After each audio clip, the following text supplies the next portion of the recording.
Today's Farm Report.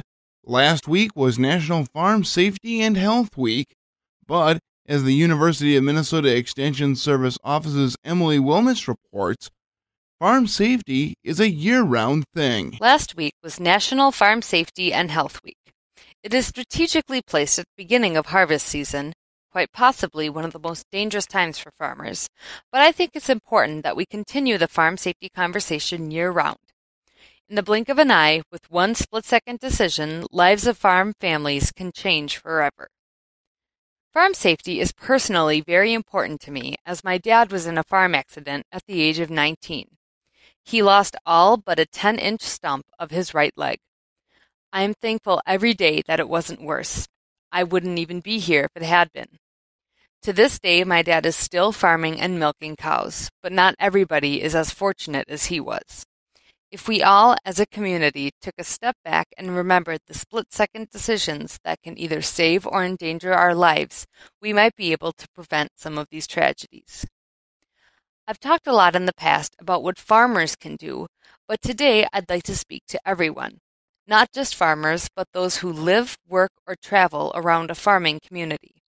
You are also an important part of keeping farmers safe. Every year, there are numerous road accidents involving farm equipment and vehicles. I know about one such accident where an inattentive driver crashed into the back of a farmer hauling some equipment. The farmer broke his pelvis, and it's a miracle he wasn't killed. With that said, my message to all the drivers out there is this. Keep in mind that we all need to share the road. Farm equipment cannot move as fast as my Ford Taurus, so I remind myself constantly to be patient. If you are passing farm equipment on the road, be cautious. Make sure it is safe to do so before whipping into the other lane and hitting the gas. You are probably familiar with the large triangle sign seen on the back of farm and construction equipment. It is typically orange in the center with a red cut border. These are called slow-moving vehicle signs and are required by state law to be on anything that is not designed to travel faster than 30 miles per hour. With their bright colors and reflectivity, they should be easy to see at any time of the day. When you see these signs, take it as a warning that the vehicle or piece of equipment in front of you is moving slowly, and be sure to allow yourself plenty of time to slow down. Slow-moving vehicle laws are in place to keep you and the people operating those vehicles safe. Farm Safety Week may be over, but it's all our jobs to keep one another safe, not just during 1 week a year, but every week of the year. Be patient and remember to share the road. This is Emily Wilmes with University of Minnesota Extension.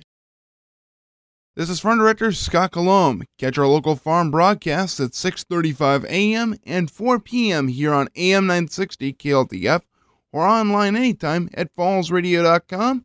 And also at fallsradio.com, check out our YouTube channel where we have our previous farm broadcasts.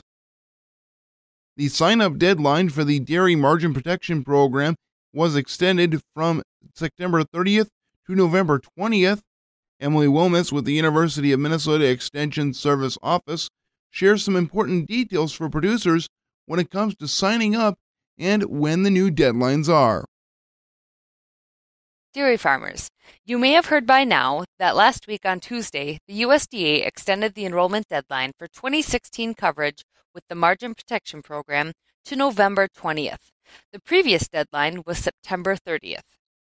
Agriculture Secretary Tom Vilsack said, "The fall harvest is a busy time of year for agriculture, so this extension will ensure that dairy producers have more time to make their choices.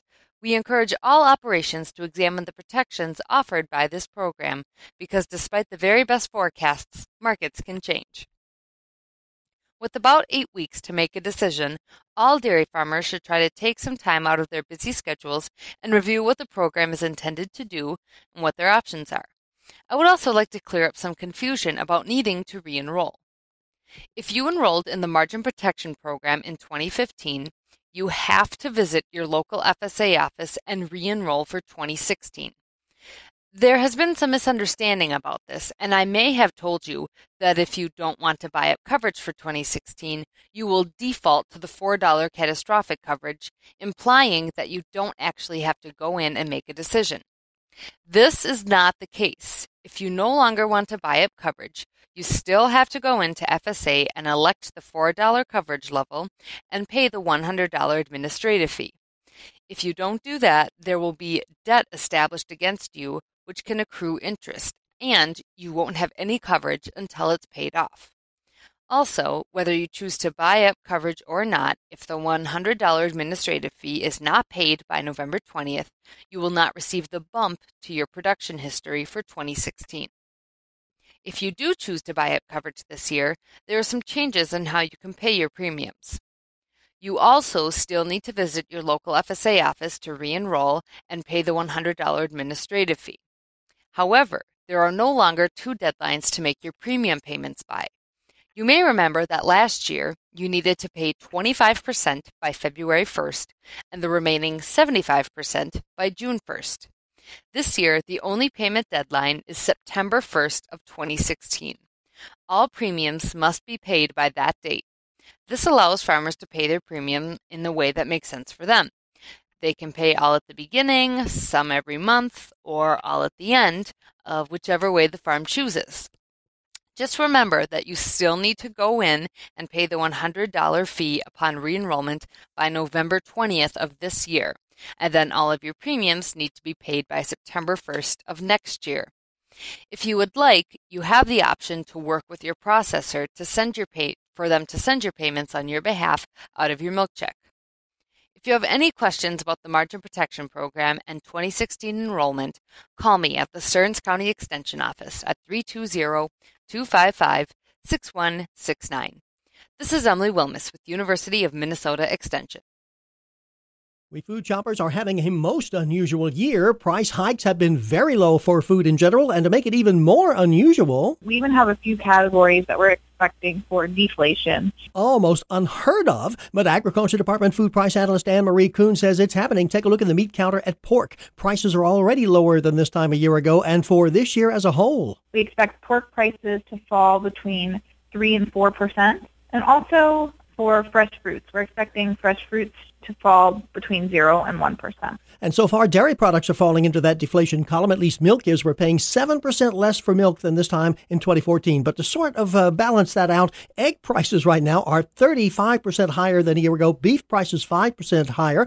Even so, though, Anne-Marie Kuhn has cut her forecast for overall food price inflation this year from about 2.25% down to about 2%. Next year, she expects prices to rise about 2.5%. Gary Crawford for the U.S. Department of Agriculture, Washington.